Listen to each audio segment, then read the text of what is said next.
MH, MKK, IPU, dan ASEAN Engineering. Kita beri tepuk tangan. Dan waktu selanjutnya terserah dirinya. Waktu dan kesempatan kami persilakan.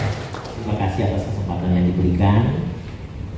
Saya lihat yang diundang ini ada seratusan perusahaan secara nasional sempat mendapatkan semua pelatihan yang K3, yang migas dan makro dan mempraktekannya. Jadi saya kebetulan juga punya perusahaan jasa K3, Teknologi Insulin, yang saat ini menangani proyek di IKN juga terkait K3. Jadi kami kalau terkait pelatihan sebenarnya banyak, baik di Asia, Eropa maupun Australia. Saya awalnya di safety engineer.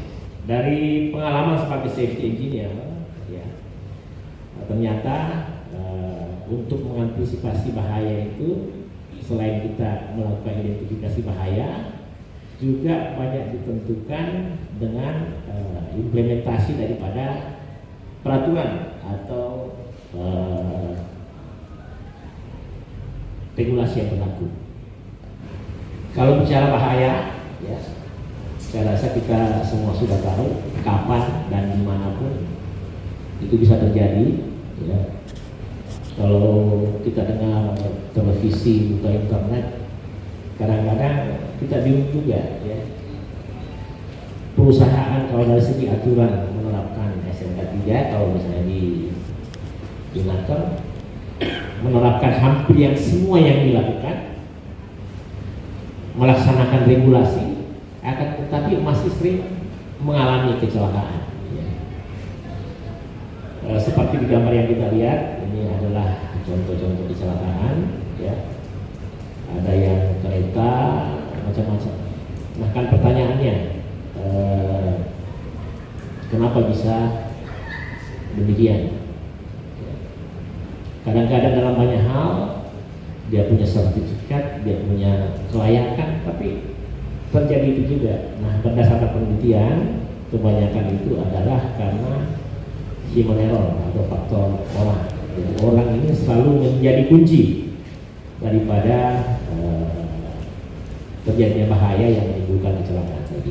Bahaya ini juga secara teori sudah banyak yang menyampaikan, dan kita paham bahwa keselamatan dalam kaitannya dengan K3, bahaya dalam kaitannya K3 dibedakan menjadi dua, bahaya keselamatan dan bahaya kesehatan. Meskipun dalam penerapannya biasa ada bahaya lingkungan dan bahaya lainnya. Bicara bahaya keselamatan, kita tahu merupakan suatu potensi bahaya yang dapat menimbulkan risiko langsung, yang dapat mengakibatkan keselamatan dan menyebabkan kecelakaan langsung sehingga menimbulkan cedera seperti luka bakar, luka sayat, patah tulang, cedera punggung, atau bahkan kematian. Nah, ini barangkali di antara semua peserta mungkin perusahaannya ada yang pernah mengalami yang namanya kecelakaan kerja, iya kan?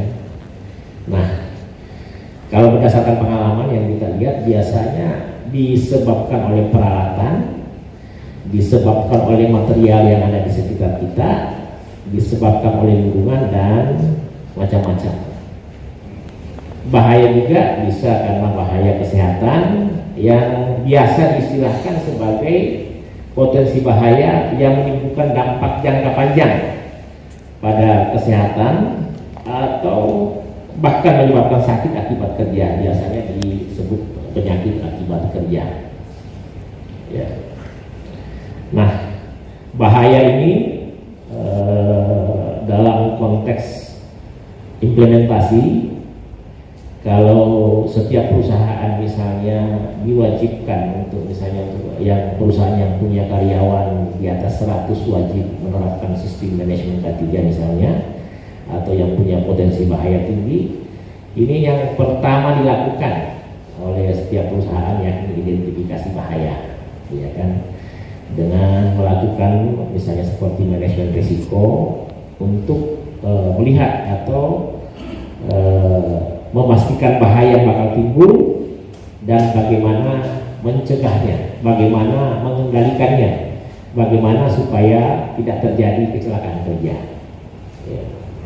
Sistem manajemen keselamatan sebagai sarana atau tools untuk mengendalikan bahaya di tempat kerja.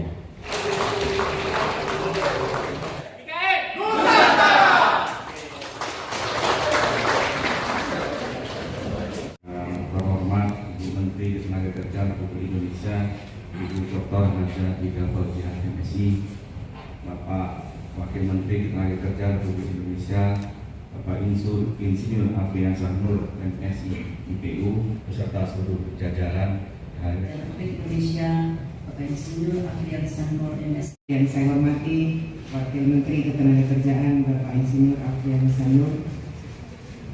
Jarang-jarang kami pergi berdua.